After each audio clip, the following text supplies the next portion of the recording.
Stand up straight and sing. Stand up straight and sing. Yeah, and I'm actually now going to sit up straight and sing as well. Absolutely.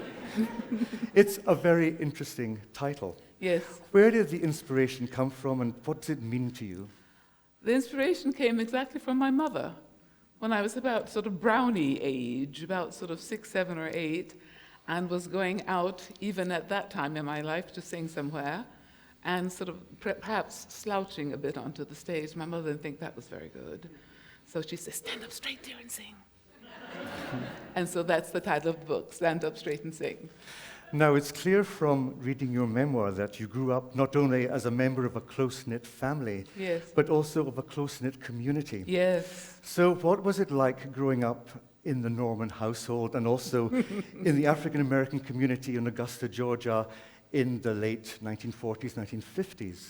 Well, growing up in our household, it was very noisy because we all played instruments of some kind. And as soon as we were able to walk on our own, we were sent off to piano lessons. And the boys played various brass instruments in the band. So there was hardly a household that was noisier on a Saturday morning than ours, I can assure you. But we all lived through it. And it was a great place in which to grow up because there were lots of people that were involved in the arts. We had arts, of course, in the public schools. And so one could participate in whatever manner one wished. If you couldn't actually play an instrument in the band, you could pass out the music or set up the chairs, but you were still a member of the band. And I would like to see public schools reinstate arts education into the public school education. It is far too important. Every study that has ever been done on the impact of arts education on a child has shown that regardless of the socioeconomic standing of the guardians, of the parents, or the community, that all students benefit from arts education and that they do better in all of their other subjects because they learn something that is really very simple, and that is repetition. And that repetition is just the same as if you're learning to play on the G string on a violin, or to play the C-sharp minor scale on the piano, or in first grade trying to learn all the states of the Union, doing it over and over again as you learn when you're painting something or practicing something in the arts, that doing it over and over again makes you better at it. And it can make you better at geography and history and science and mathematics. And that's what we need to tell our legislators, please. You've actually preempted a later question. I was actually going to say, as you may know, a year or so ago, the Chicago Public Schools reintroduced music into the curriculum. Yes. But also in 2003, you established the Jessye Norman School of the Arts in your hometown of Augusta, yes. I assume to help the children in precisely that way. Yes, absolutely. And also understanding that children coming from disadvantaged backgrounds would not otherwise have the possibility at all of having private education in the arts. And I wish you could see our children. We've got 103 this year. And if you could see the talent that is there, that otherwise might not have been nourished had we not sort of tried to start this school. And the children that come to us tuition free, so I'm always raising money. And feel free. And they have to maintain their good grade averages in regular school. They come to us after school and are with us for 3.5 hours a day. And whatever they are learning with us at the school, they also have to practice at home. So we have agreements with their guardians and their parents, written agreements with their guardians and their parents, that they will see to it that their children actually sort of carry on with their rehearsing. And it is a wonderful thing to see them arrive in September because the children come from different schools. And it's wonderful to see them arrive in September when they don't know the other students. They don't know their peers yet. And they're a little bit shy and perhaps a little bit embarrassed. And they sort of look at the floor. And by the time you go back for Thanksgiving or Christmas, They're walking around with their heads held high and their shoulders back. And they don't say to you that I am Mary Wilson and I want to be a dancer. They say to you, my name is Mary Wilson and I am a dancer. That's in 3 months. So music was an integral part of your own childhood. I mean, Absolutely. You even say in your memoir that you always knew what mood your grandmother was in by the songs she was singing. Yes, absolutely. She sang all the time, and she had the most beautiful, soothing voice. And it was easy to know her mood and what was going on just from the songs that she sang. If she sang something that was rather sort of slow and a little bit melancholy, at least to my very young ears at the time, then I thought that everything wasn't all right. And if she were singing something that sort of skipped along, that was another clue that everything was quite good. So you sang obviously at home, Yes. in your local church, Yes. and in your community. But where did the love of opera begin, and how were you first introduced to that? I was first introduced to opera on the radio. Thank you, Texaco. And I had been given my very own radio by the time I was about 9 or 10. And I had my very own radio in my very own room, and I could listen to whatever I wanted to without being disturbed by my brothers. And I came upon the Metropolitan Opera broadcasts on a Saturday, really quite by accident. And I found that it was easy to listen to the opera because anyone near my generation knows about Milton Cross. And Milton Cross told you everything you needed to know. He told you what the opera was about. He told you what everybody looked like. He told you what the set looked like. He told you how long that particular act would last. He told you what they were wearing. And so I felt no compunction at all about listening to the opera. And certainly I didn't speak French or Italian or German or anything else in which they were singing, but I wasn't disturbed by that because Milton Cross had told me the story. And the Metropolitan Opera would come on the radio, and on Saturdays, by the time I guess I was about 11 or 12, my responsibility on Saturday was to clean my room. And I thought I was being put upon, actually, to clean my room.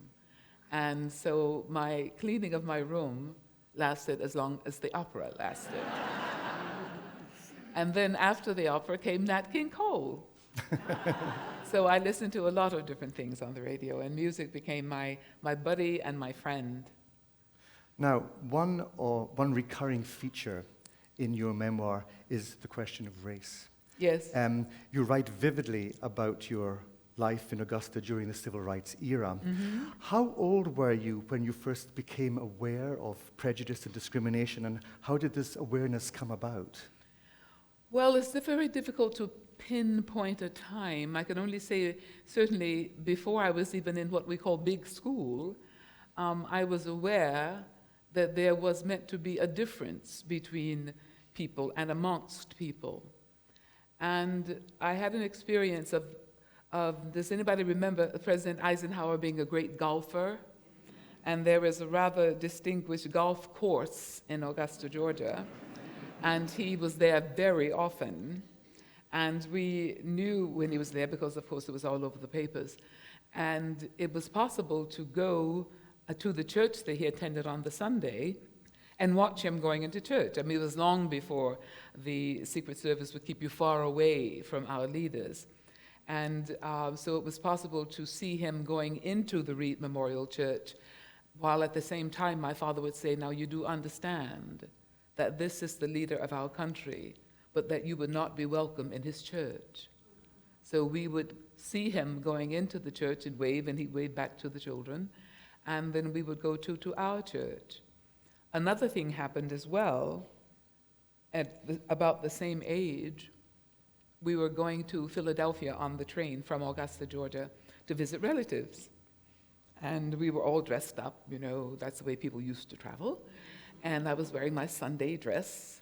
And of course, by then I had learned to read. My mother was a teacher, so we all knew how to read by the time we were 4 years old. And I could read whites only and colored only. And we were sitting, of course, on the side that was designated for people with my skin color. And I noticed that there was no one sitting on the side that said whites only. So I decided I'd go and sit there. And my mother, and probably my father as well, said, well, why don't you come back over here and sit down? I said, well, nothing's happening, everything's fine, there's really no problem, I don't know what that means, and so that I'll just stay here. And to their sort of chagrin, I kept playing on the rails and having a great time, and actually nothing did happen. So in my mind, I decided that if only people understood and left one another alone, that we would be just fine, and that we would come to a conclusion very soon, I told myself, that these signs would come down. I was a very naive child.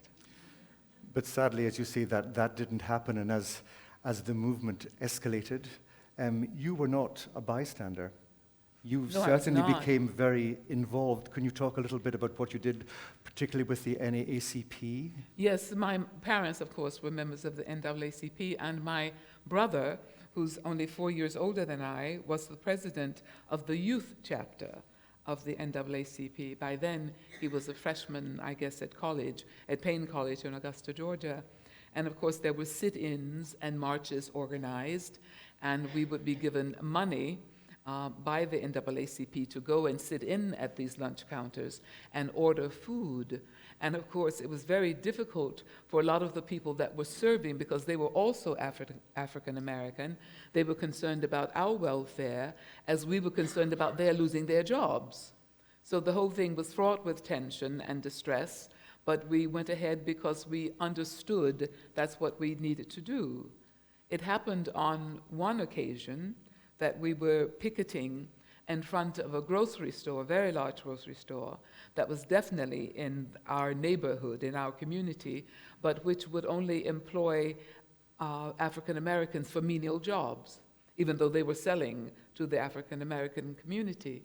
And so we were picketing this store, and as difficult as it is to believe, a car came careening down the street, jumped the curb, and was heading towards us. And had it not been for the screams of the children that were in the back, who knows what might have happened to those of us that were closer to the front and closer to the car. And it is very difficult to imagine that there would be a grown person that would take it upon himself, that his mind would say that it's all right to take your car of tons of steel and glass and run down little children. It didn't happen to us, but it could have. Have you ever felt that racial prejudice affected your career? I've not felt that directly, but it would be disingenuous to pretend that it hasn't, or that it couldn't, or that it doesn't, because it certainly affects everybody else in any other discipline in the world, and certainly in our country. So to say that no one has actually said to my face that I would not be hired for something because of my skin color, that is something that did not happen, or has not happened yet. But it would certainly not be true, I'm sure, to say that it's never occurred. One has to understand, however, that my first performance as a professional singer in an opera took place in Berlin, the Deutsche Oper Berlin, which is in West Berlin, and that I was invited to sing a quintessential German, pure as the driven snow character, Elisabeth in Tannhäuser. Egon Seefellner, who was the artistic director of the opera house there, was a very brave man, because he invited me to sing that opera, that part. The other part, Venus, had been sung 8 years earlier by Grace Bumbry in Bayreuth, and it created an absolute sensation. It's one thing to be invited to sing the bad girl. It's another thing to be invited to sing the one who becomes a nun at the end. I'd like to return to your time in Berlin in just a moment, but could I just ask one more question? Do you think things have changed for young African American performers today entering the music, the performing arts? I would hope so. I don't see enough African Americans on the stages of the opera houses around the world. And the reason for that is simply a lack of opportunity, because the talent is certainly there, I can tell you that. And it is a bittersweet thought, and I talk about this in the book, that I remain the only African American woman who starred in Wagner operas. Whether you're talking about here or Covent Garden or anywhere else in Europe or anywhere actually, and it really is, it is rather ridiculous when you think about it, that Kundry and Sieglinde, Isolde, and Elizabeth and Elsa, that other African Americans have not been able to, or invited, to sing these roles. Perhaps they're not interested in them. But it is rather bittersweet to say that after all these years, that is the case. Now you have devoted an entire chapter of your memoir to the great American singer, Marian Anderson. Clearly, she was a major inspiration for you, not only as an artist, but as an African-American woman. Yes. What is it about her that was so important to you, and what did you learn from her legacy? I learned from being able to, if you can imagine it, having private teas with Marian Anderson. It sounds absolutely surreal, doesn't it? But in New York State, where I live, I was only 45 minutes from her door in Danbury, Connecticut. And on the days when I would be at home, I would simply ring the housekeeper to say, I'm going to be at home for 10 days, and any day that Miss Anderson felt like having company, just ring me up and I'll drop whatever else I'm doing and come over and have a little visit. And she was always extremely welcoming. And of course, I had 1,000 questions that I wanted to ask her. And she never wanted to talk about herself. She always deflected the questions.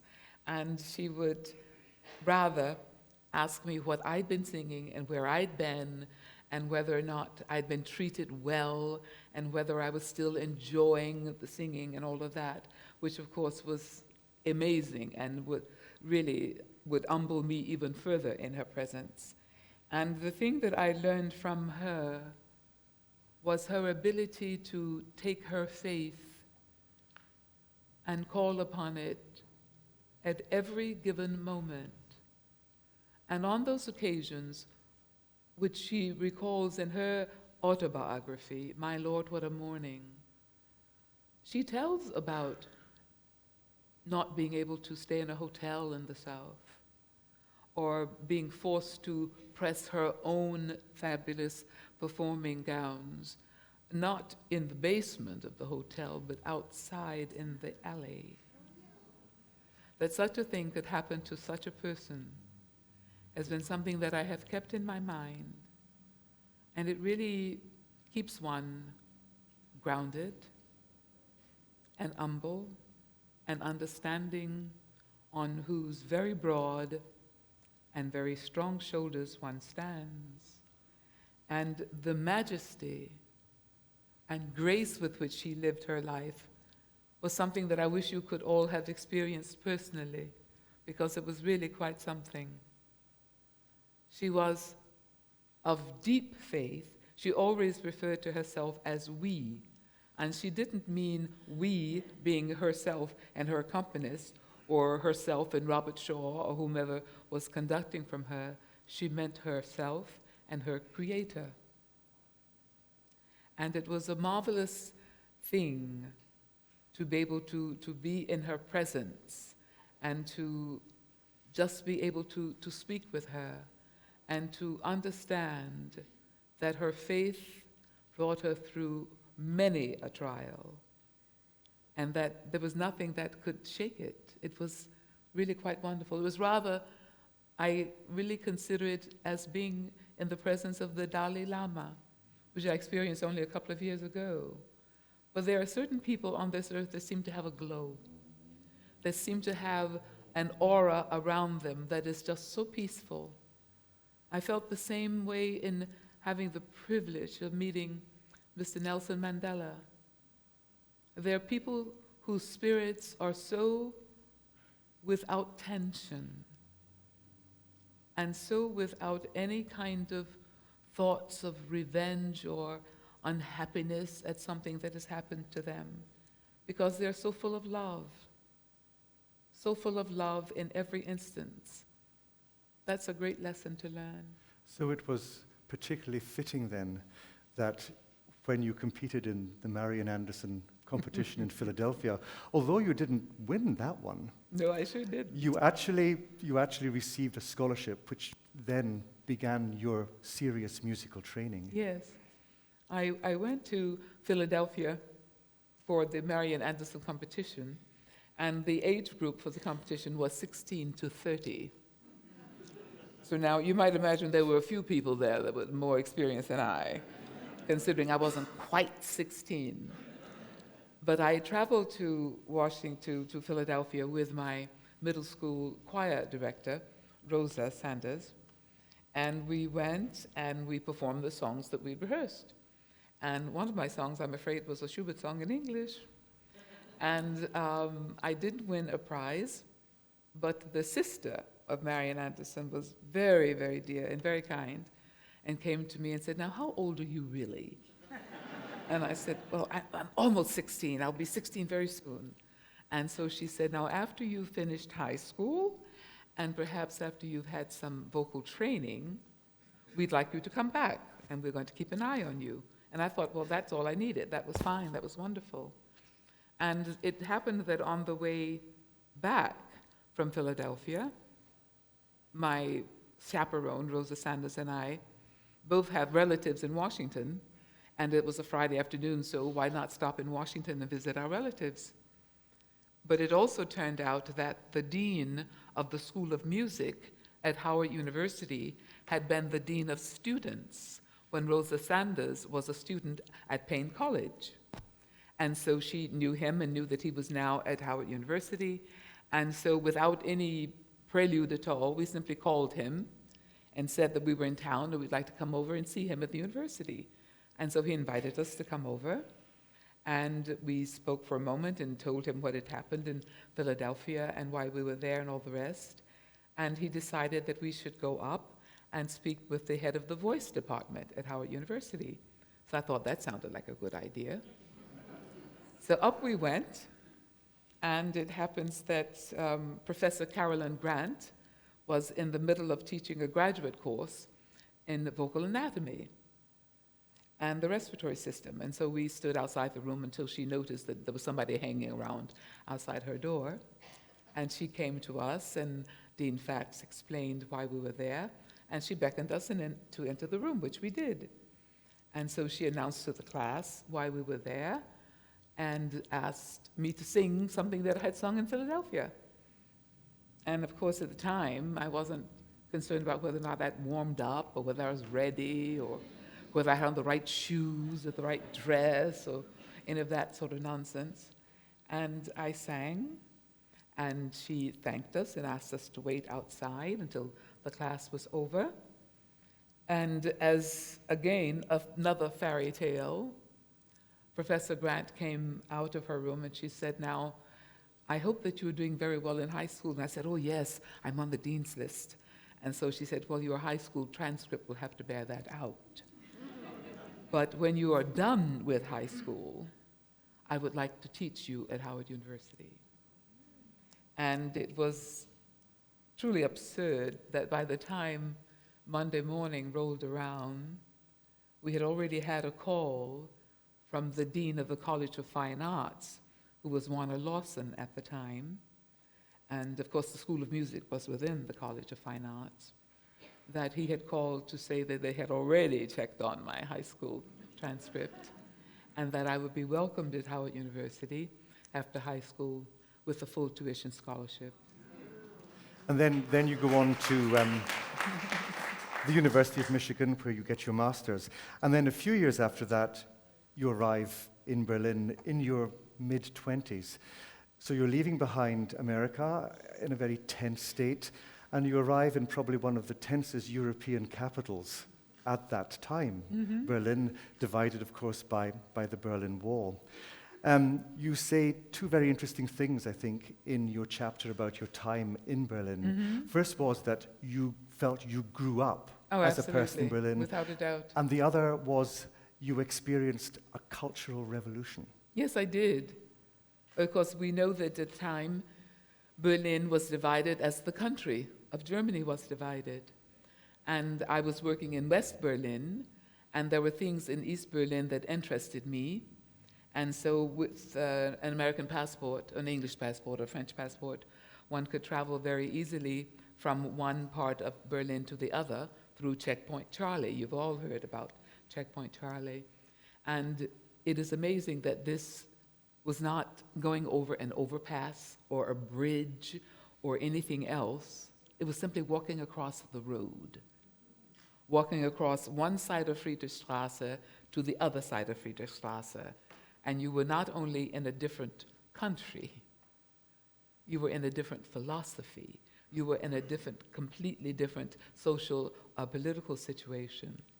And I met friends that were my same age. I was 24 at the time.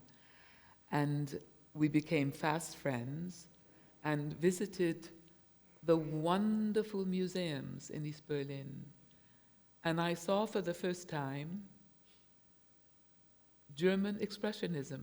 Somehow we had skipped over that in art appreciation in the States. And I was seeing works by artists that were new to me. And I found that really most enlightening. I found it also enlightening to be in this divided city. This had all changed while I was in middle school. We talked about it, we learned about it, and studied that the wall had been erected only in 1961. That there were people who had, in this huge city, and Berlin is really large, until that wall went up, they were traveling back and forth with ease. And then one day, they found themselves on one side of the wall, and that is where they were meant to stay. And it was extraordinary to me to get to know some of the families of the students with whom I become friends, to have a person, nearly 60 years old, to ask me, tell me what Paris looks like. Where exactly is the Eiffel Tower? Is it really as beautiful as they all say? And I would sometimes just burst into tears, thinking that he was a person that was an hour and 15 minutes plane ride from where he lived, but because of the political situation, he couldn't travel to a city as beautiful as Paris. And so I tried to soften the tension a bit by saying, I think that Paris is kind of a slightly bigger version of Dresden. Now, as with your protests in America, your feelings of injustice spurred you into action in Germany as well. This time it was to help a fellow singer who was living in the East, and you really helped her to defect. Can you talk a little about that? Well, without identifying her, as I do not in the book, but I do tell the story, that I came across a very beautiful singer when I was making a recording early in my own professional life in East Berlin, and I thought, what a beautiful singer. And it happened that we were at the Edinburgh Festival about a year and a bit after that, and I sought her out and invited her to tea. I was staying in one of these very grand places in Scotland where they rented apartments for the summer, and so I had an apartment inside one of these very, very beautiful houses on gorgeous grounds and all the rest of it. So I wanted her to see this and to come and visit me. And while we were walking, and I was sure that we could not be overheard, I allowed myself to say to her, why don't you just stay? And she said, I couldn't do that because my mother and I are very close, and it's only the two of us. My father died, she said, a long time ago. I don't have siblings. And so I couldn't possibly leave her. And that was kind of the end of that conversation. But because the universe is amazing, a few years later, we were singing in the same city, in Vienna. And so I had a conversation with her again about the idea, and she seemed more open to the idea at that time of defecting. And so it took us about a year to really plan it, because she was by that time being invited by various opera houses to perform. She was really coming into her own. And we would sometimes find ourselves in the same city. And in order to manage this, what she was doing was leaving some of her things in the West each time she would come, so that she wouldn't leave East Berlin with sort of suitcases and suitcases of things and be noticed in that way. And we had a friend of ours in southern Germany to help with this. And we were singing in Vienna again the following year in the same opera. And by this time, the defection was planned. And I don't think, and I write, that I don't think she ever sang better than that night. She was so full of energy and beauty and ease on stage. I think that she felt already that she was free. And so instead of returning with the rest of her colleagues from East Germany, she got into a car and was taken to southern Germany. And it was only after she was installed overnight that she called her mother and say what she'd done. And we didn't dare speak on the phone, of course. And it was through the post that we kept up with one another. She was pleased with what she'd done, but she, of course, was lonely for her mother. And we couldn't have imagined, we simply could not have imagined that 3 years after that, the wall in Berlin would come down almost with people taking it down by their hands. And she and her mother were reunited, and she retired only about 3 years ago from having had a fantastic career in the European opera houses. And amazingly, of course, as the wall was crumbling, Yes. you were in Germany recording of all operas. No, Fidelio. that happened afterwards. When the wall came down, it's an interesting thing, because I was working in China, I was in Taiwan, and there was a report that in Beijing that they were doing operations, surgical operations, with acupuncture and Mozart. I said, now this I have to see. And so I was trying like mad to get a visa to go to Beijing. And as is usual, we were having a fight with China. So it was very difficult to get a visa. And I'd called everybody whose name I knew to try to get something done. And it seemed that I was not going to be able to go. And I was actually on my way out of the hotel room in which I was staying, going to a performance. And the phone rang, and I picked up, I said, no, I heard you, I'll be downstairs in just 10 minutes or something. And the person said, what are you talking about? And so I said, who is this? And so he said, I just called you to let you know the wall is coming down. And of course, I thought he was talking about the Great Wall of China. And so I said, what on earth happened? I mean, if there had been an earthquake, it would have been felt in Taiwan, it would have been felt everywhere. I mean, it wasn't, it was thousands of miles away, but still. And so for a moment I was confused. And so finally my friend understood that I was confused, and he said, no, I'm talking about the Berlin Wall. Go and turn on CNN and see what is happening. And so I forgot all about going to the performance and turned on television and didn't know quite where CNN was, sort of on the thing. Did finally found it. And it was amazing. The person that was accompanying me on the piano on that tour, also American, but we met at the Opera House in Berlin. And he still lived in Berlin at that time. By then I had moved. And it was an incredible thing for the two of us to go on stage that night, having met in Berlin, knowing that through some miracle, the wall was coming down that night. And we sang those Brahms Lieder, I think, as we had never sung them before. I'm sure. I was very touched by your definition of singing Uh-huh. in your memoir. You say, I'll quote you word for word, Mm-hmm. singing for me is actually life itself. It is communication, person to person and soul to soul, a physical, emotional, spiritual, and intellectual expression carried by the breath, life. Yes. How do you transcend the technical challenge of singing to achieve emotional and spiritual communication? It's a very easy question. Oh, yes, a very easy question. I would only need about 2 hours to talk about it. I use the word lucky a lot because it applies to me in so many ways, as I'm sure it applies to you and your lives. But I was very lucky to work first with the teacher who really wanted to be a voice teacher. She had never aspired to be on stage herself.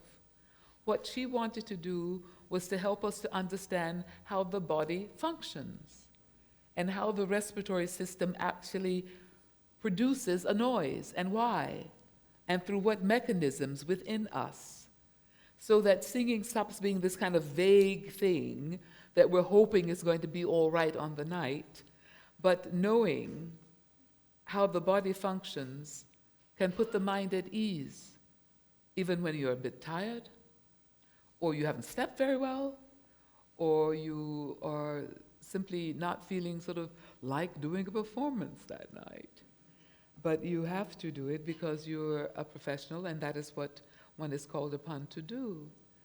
And so having that information and understanding how this all works, it really makes it possible to forget about the physiology of singing and concentrate on the communication, the words. We as singers, as I write, have an added level of responsibility. We have words, and they must be understood. And if we are doing our jobs properly, as I always say, it should not matter that our audiences might not speak Italian or French or German or Spanish. They should know from the way that we sing a word, from how we deport ourselves in the process of an operatic role. They should know just about what is happening. And even if you speak the language, it is not necessarily true that you're going to understand every single word anyway. But I do feel that with an understanding of the physiology of singing, of the respiratory system, of the body, the way this functions in all of us, we just make different kinds of noises, that it puts the mind at ease and clarifies the situation so that one can concentrate on the work at hand, which is for you to understand what I would like you to understand about the music, and my energy goes to you, and your energy comes back to me, and we have a beautiful circle, and we call that music. That's wonderful. You've answered my next 4 questions. I'm sorry, I talk rather much. It's fine. It's my father's fault. Absolutely fine. Your repertoire was eclectic, very diverse, very interesting. Interestingly, you say that in your early days, you were being encouraged to sing the Italian repertoire, but you felt that was wrong. Now, in your memoir, at the end of each chapter, you end with a quote from a text, whether it's a hymn, whether it's a poem, whether it's a German lied or a melody, but often it's a spiritual. Yes, well, the spirituals are at the beginnings of the chapters. I was actually telling you just before we started our discussion this evening that as a music student, I bought your LP of these amazing spirituals. I knew what a spiritual was, but I hadn't actually heard one before. And I was completely astounded by the intensity of emotion. Thank you. Tell us about your relationship with spirituals, because they've played a very important part in your performing life, in your recital programs, but if not actually in the actual program, as encores to recitals as well.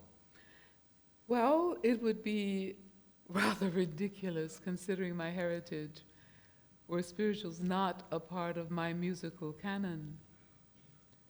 These are the songs of my ancestors. Let us not confuse a spiritual and a gospel song. A spiritual, an American spiritual, can only have been created by the enslaved. This would have been between the early 1600s and the middle of the 19th century. All of that time, there are thousands of spirituals. The Smithsonian has done a fantastic job, particularly with Bernice Johnson Reagan, in putting these together and showing us which spirituals came out of North Carolina, which spirituals actually were created in Kentucky and in other places. They are that definite and that defined and that categorized at the Smithsonian. It's really quite wonderful. And because these are songs that I've heard all of my life and which I have sung all of my life, I am encouraged and inspired and absolutely blown away by going to any country on this planet and having people ask me, well, I hope at the end, it doesn't matter what else is on the program, I hope that you're going to sing a spiritual, because my mother told me about the time when Marian Anderson came in 1953 and sang a spiritual, and it was just amazing, and we really hope that you will do so as well. And of course I do. And it is really a great gift to know that it was possible for my ancestors to find a way to sing themselves through the horror, not out of the horror, but through. You see, the drums had already been taken away. Think of thousands of people that are living in an area and they have no tongue that is the same. They've come from different places in Africa, not just from West Africa, as was first thought. They had no common language. So they were learning rudimentary English from the people that were their overseers. These were not educated people, so they did not learn to speak English necessarily properly. But the Bible was the only book that was allowed. Learning to read was discouraged, however, but people did anyway, because the human spirit is not so easily challenged and wilts. And so the spiritual and all that it means is something that is very personal to a great, great number of people.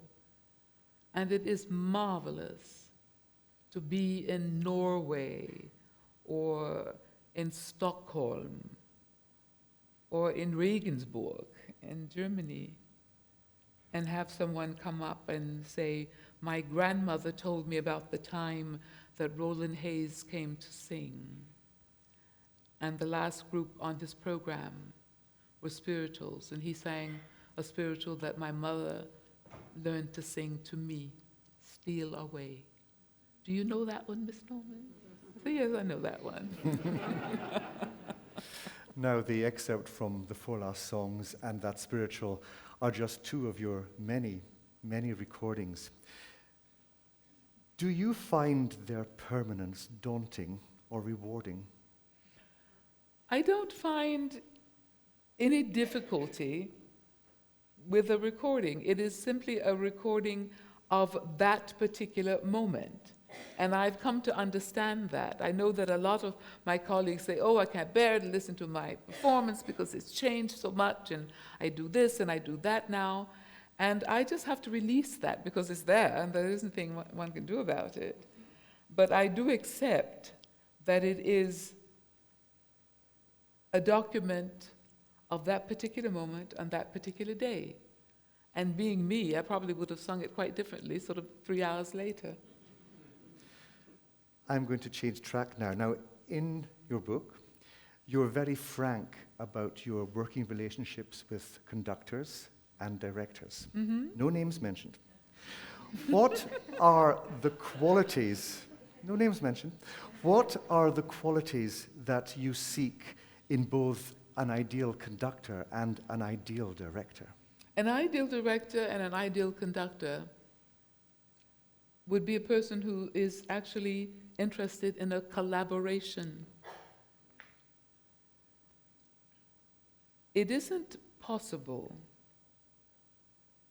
as in days of old, when singers were very rarely trained musicians. They had learned to sing wonderfully, but they had not necessarily studied art history or music literature, and therefore found themselves listening to the conductor and accepting what perhaps that person would have to say about the interpretation of a role or the interpretation of a song or an aria.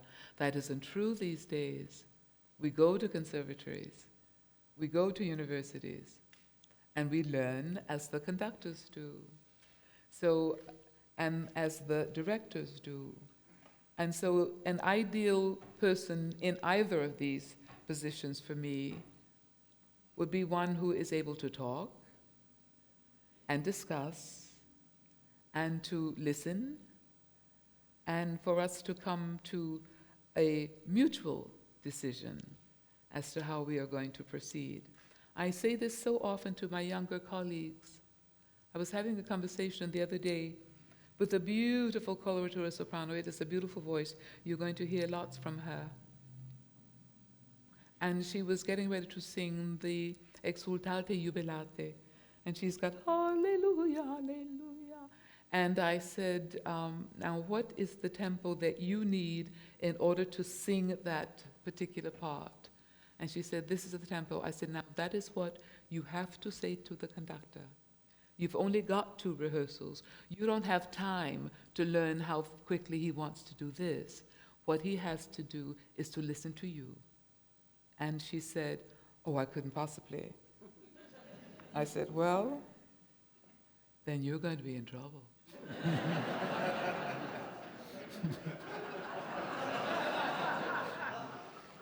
And by the time I let her go, poor darling, she'd come around to the idea that it probably would be possible to say to the conductor that at this point in her life, at this point in her training, at this point in her experience, this is the tempo that she would need to sing that particular part. And being me, of course, I called her after the performance. I said, how'd it go? She said, do you know he said okay? He said, all right. I said, yes. They don't all bite. And what about directors? Directors can be a little bit more complicated. Because a lot of directors coming to opera these days have done other things, film and stage works for the spoken word, and they really haven't the faintest idea about singing. And I write in my book a very short passage about sort of being sort of my usual busybody self. And we were rehearsing, and a younger singer than I was singing another part in the opera. And the director wanted her to rush up a flight of stairs and sing, which of course would be fabulous if you could. And so, you know, she, bless her heart, she was trying, she'd rush up the stairs and out of breath, and I stood by. Of course, it had nothing to do with me. I'm not even in the scene. And my character's not in the scene. And so when there was time for us to have a little break, I said to the conductor, could I have a word, the director? Could I have a word? And he said, oh, what is it, Ms. Norman? And so I said, physics would tell us.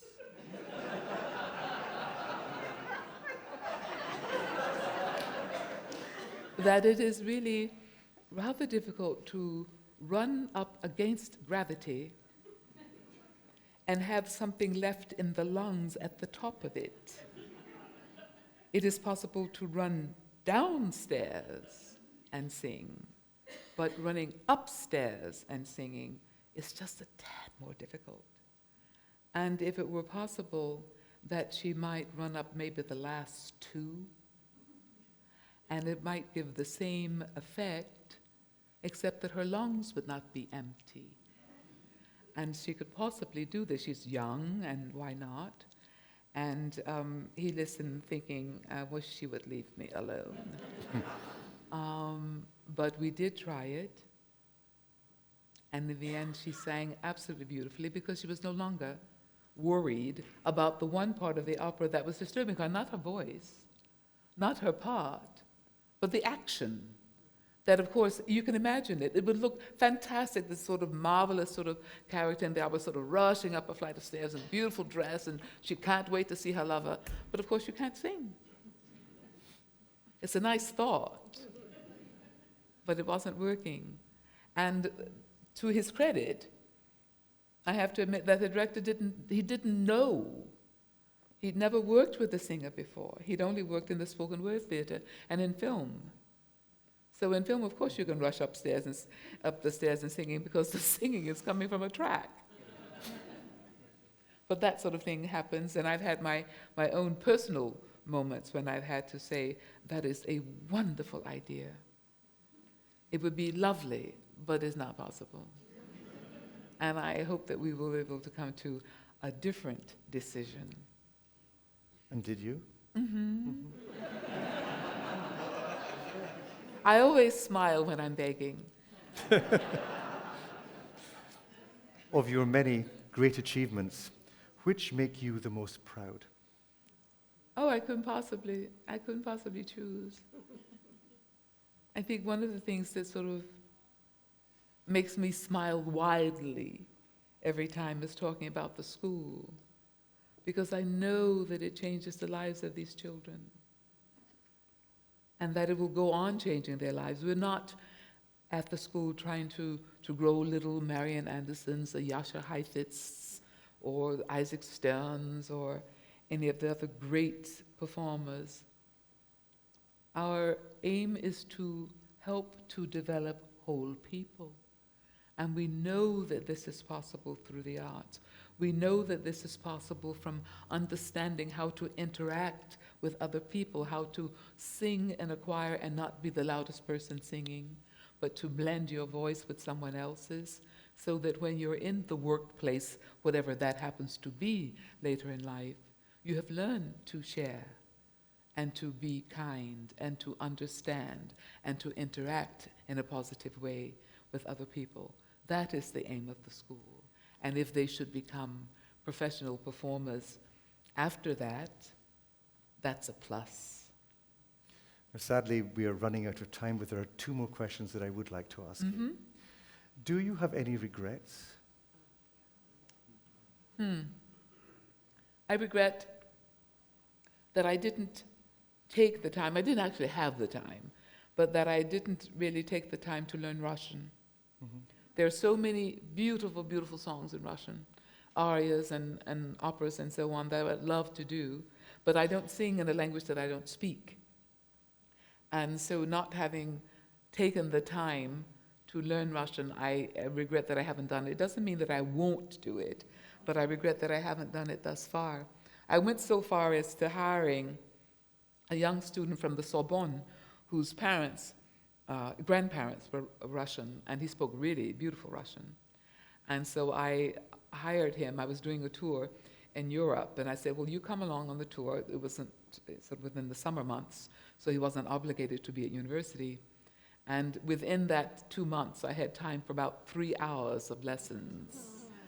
I thought that was a rather expensive way to learn Russian.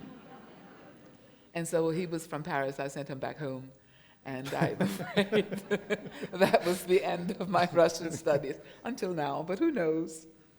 Maybe I'll take it up tomorrow. So, how would you most like to be remembered? Remembered.